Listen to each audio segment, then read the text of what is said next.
Have you ever looked in the mirror and asked yourself, who am I, really? I thought I knew the answer. I'm Lydia, a mother of 4. But one day, the state, the law, and my very own blood looked me in the eye and said, "You're a liar, this isn't a ghost story." But I'm haunted by a sister who was never born. It started in 2002. Divorce is a nightmare, but when you're a single mom with an empty wallet, you do what you have to. I applied for government assistance. A routine procedure, forms, interviews, and a DNA test. Just a formality. They said a week later, the social worker called. Her voice was like ice. "Lydia, you need to come down to the station." I walked in, smiling, thinking it was a paperwork error. But the police were waiting. They looked at me like I was a monster. "Whose kids are these, Lydia? Where did you get them?" I laughed until I saw the results. Jamie was the father 100. But me, I was a stranger. According to science, I had no biological connection to the children I had carried for 9 months. The judge called me a fraud. They accused me of kidnapping or being a high-tech surrogate. No one believed my mother when she screamed that she was in the room for every birth. My world was collapsing. I was pregnant with my 4th child, and that became my only hope.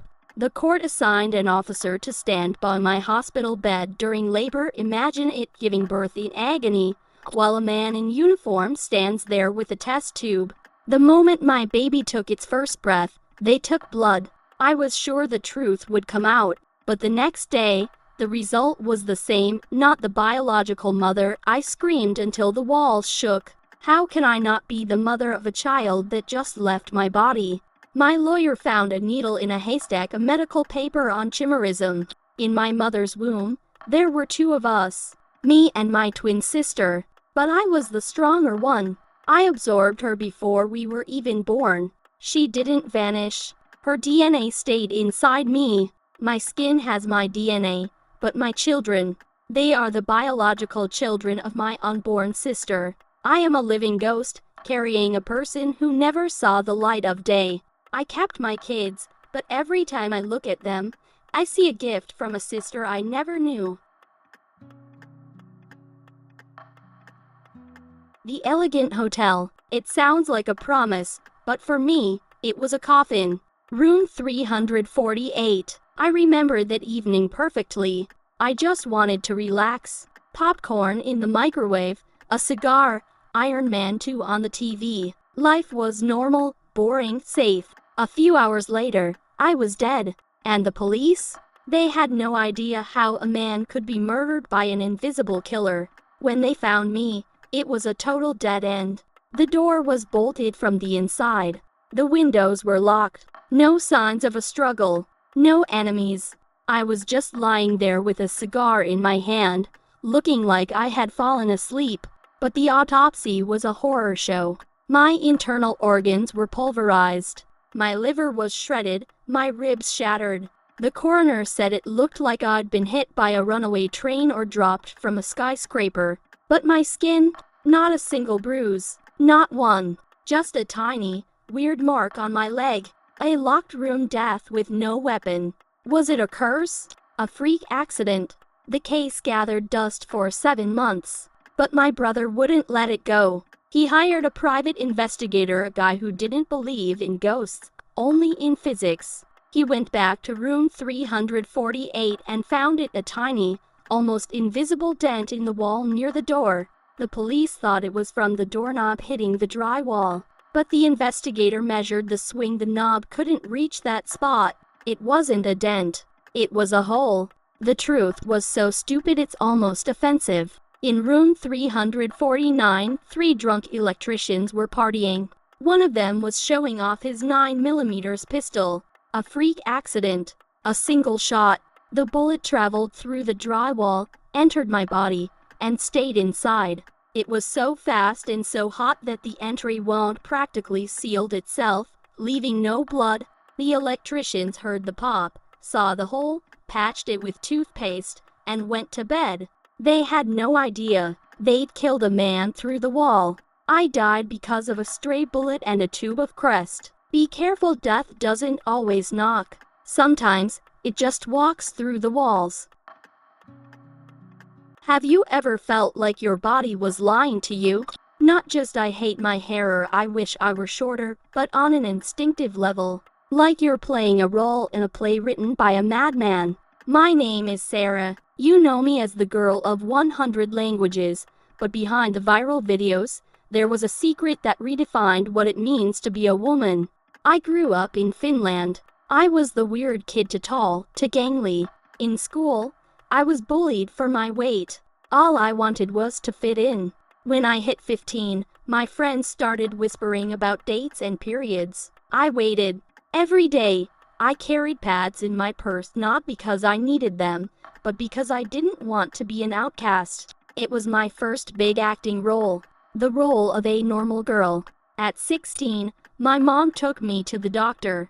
I remember the smell of antiseptic and the doctor's face suddenly turning pale. Sarah, we need to run some genetic tests. A week later, he sat us down and said a sentence that shattered my reality.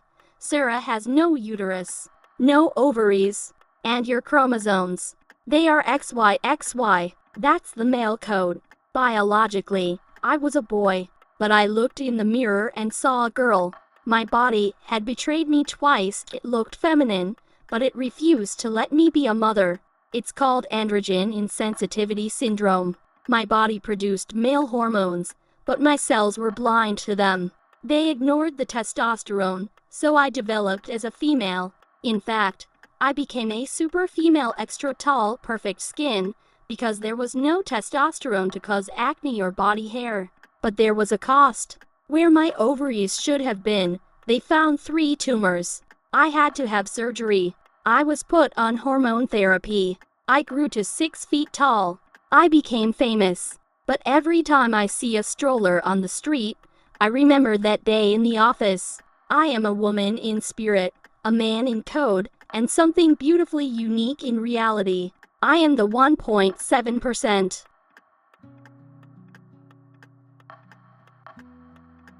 The Hollywood Hills smell of jasmine and expensive cars, but the house on Rising Glen Road smelled of fear. Britney Spears fled that mansion, claiming dark spirits tried to push her down the stairs.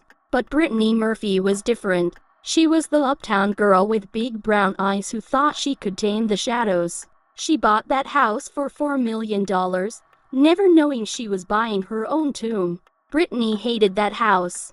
She spent almost all her time in the bathroom, the only place she felt safe. I'm afraid I'll never leave this house, she once said on camera. It wasn't a metaphor, it was a prophecy. As her career faded, a man named Simon Monjack appeared. He became her manager, her gatekeeper, and her prison. He took her phone, he screened her emails, he isolated her from the world. On her last interviews, she looked ethereal, lost, like a light bulb about to burn out. December 2009, a weird, damp cold hit La. Brittany came home from a film set in Puerto Rico, sick with a cough, but Simon refused to call a doctor. The paparazzi will turn it into a scandal, he said. So they stayed inside. The bathroom counter became a mountain of pill bottles, antibiotics, painkillers, cough syrups. 90 bottles in total. That morning, the power went out. Brittany went to the balcony to breathe, but she collapsed. Her mother found her in that same bathroom. The 911 call is heartbreaking. My daughter isn't breathing.